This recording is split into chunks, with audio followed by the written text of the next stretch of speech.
मेरा नाम अनामिका है और सच कहूं तो मुझे नहीं पता कि मैं आपको यह स्टोरी सुनाने के लिए कैसे जिंदा हूं। यह सब 25 मार्च को शुरू हुआ। मेरे बॉयफ्रेंड का 2 दिन बाद बर्थडे आ रहा था और हमारा रिलेशन सच में मजबूत था। मैं उसे गिफ्ट देने के लिए कुछ ढूंढ रही थी। सच कहूं तो हम दोनों में बहुत बहस होती थी और यह हमारे रिलेशन को ठीक करने का एक अच्छा मौका हो सकता था। इसलिए मुझे उसे एक बड़ा गिफ्ट सरप्राइज देना था। मैं अपने पसंदीदा स्पाइडरमैन एक्शन फिगर को बेचने वाले किसी पर्सन को इंटरनेट पर सर्च कर रही थी। बहुत एफर्ट्स के बाद मुझे कोई ऐसा इंसान मिला जो ये सब बेच रहा था। ये इंसान मेरा बचपन का फ्रेंड था जिसने मार्वल के सभी फिगर्स कलेक्ट किए हुए थे और जितने हो सके उतने बेच भी दिए थे। मैं अपने फ्रेंड के घर गई और उसने जल्दी से मुझे फिगर्स दिखाए। मुझे यकीन है कि मेरे बॉयफ्रेंड को ये काफी पसंद आने वाला था। मैं वहां अपने फ्रेंड के साथ कॉफी पीने और उसके साथ बातें करने के लिए रुक गई और कुछ घंटों के बाद मैं अपने घर पर वापस आ गई। मेरा बॉयफ्रेंड नहीं जानता था कि मैं कहां हूं। उस दिन के बाद मैं हैरान थी क्योंकि टॉम ने मुझसे बात करनी छोड़ दी थी। तो उसने मुझे अपने बर्थडे के लिए अपनी फैमिली के साथ लंच पर जाने के लिए अपने कार में बिठा लिया। हम काफी टाइम से डेट नहीं कर पाए और इसकी फैमिली काफी दूर रहती थी, तो ये पहली बार होगा जब मैं उसकी फैमिली से मिलूंगी। इस टाइम मैं जो इमेजिन कर रही हूं वो ये है कि असल में मैं उसकी फैमिली से कभी नहीं मिल सकती थी क्योंकि इसकी फैमिली सालों पहले मर चुकी थी। मुझे अभी भी याद है कि कैसे उस दिन टॉम के काम से काम तक की स्माइल थी, लेकिन मैं बता सकती थी कि वो किसी बात को लेकर डरा हुआ और गुस्से में था। मैंने उससे पूछा कि क्या हुआ, लेकिन उसने सिर्फ इतना कहा कि वो डरा हुआ था क्योंकि वो अपनी फैमिली से काफी टाइम बाद मिलने जा रहा था। और मैंने मासूमियत से उस पर यकीन कर लिया। जैसे ही मैं कार में बैठी, मैंने देखा कि उसने मुझसे एक भी शब्द नहीं कहा और ना ही मुझे देखा। वो बस अपनी धुन में था। हे, मुझे बताओ कि तुम क्या सोच रहे हो, मुझे कुछ समझ नहीं आ रहा है। मैंने तुमसे कुछ नहीं कहा। क्या तुम थोड़ी देर और सब्र नहीं रख सकती? तब तो सच में कुछ हो रहा है। अगर तुम मुझे सब्र रखने के लिए कह रहे हो तो इसका कारण यह है कि कुछ होने वाला है। बस सब्र रखो, ठीक है? मेरे पास तुम्हारे लिए एक सरप्राइज है। मेरे लिए एक सरप्राइज। ये तुम्हारा बर्थडे है, मेरा नहीं। मैं उस बात के बाद थोड़ा अनकंफर्टेबल थी। मुझे लगा कि सरप्राइज अच्छा नहीं हो सकता, लेकिन फिर भी मैंने उसे एक मौका देने का सोचा। ऐसा नहीं है कि वह मुझे या कुछ और भी मारने का प्लान बना रहा था। एक्चुअली कम से कम उस टाइम तो मैंने यही सोचा था। टॉम की कार तेजी से हाईवे की तरफ जाने लगी।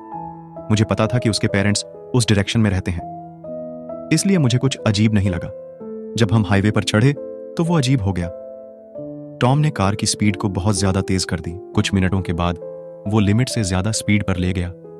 मुझे चिंता होने लगी और मैंने उसे टोका, लेकिन उसने मुझे इग्नोर कर दिया। कुछ सेकंड्स के बाद उसने मुझे जवाब देना स्टार्ट किया।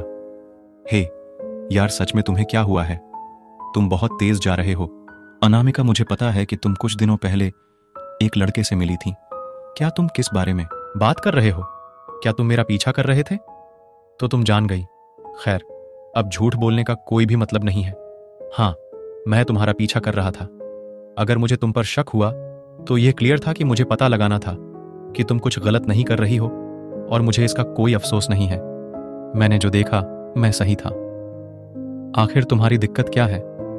वह सिर्फ एक फ्रेंड था। मैं उससे तुम्हारा बर्थडे गिफ्ट खरीद रही थी। गुस्से में टॉम ने अपना हाथ मेरे गर्दन पर रख दिया और मुझे गुस्से से देखा।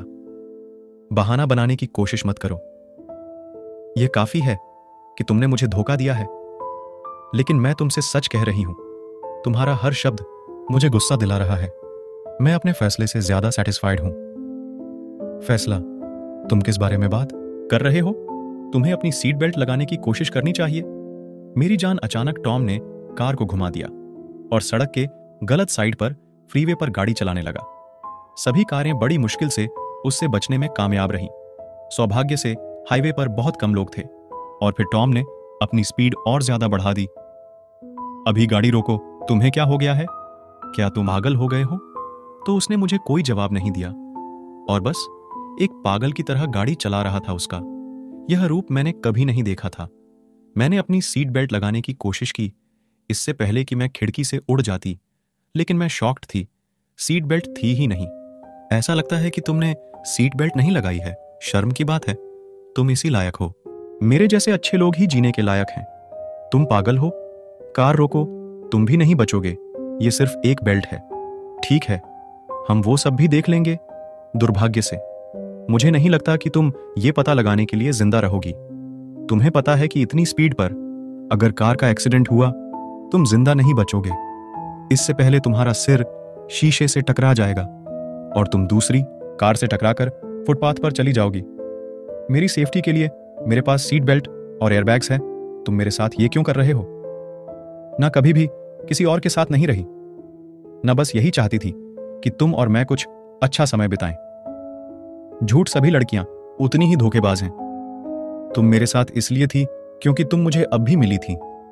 तुम मुझसे पहले ही ऊब गई थी और तुमने अपने फ्रेंड को डेट करना स्टार्ट किया था, है ना?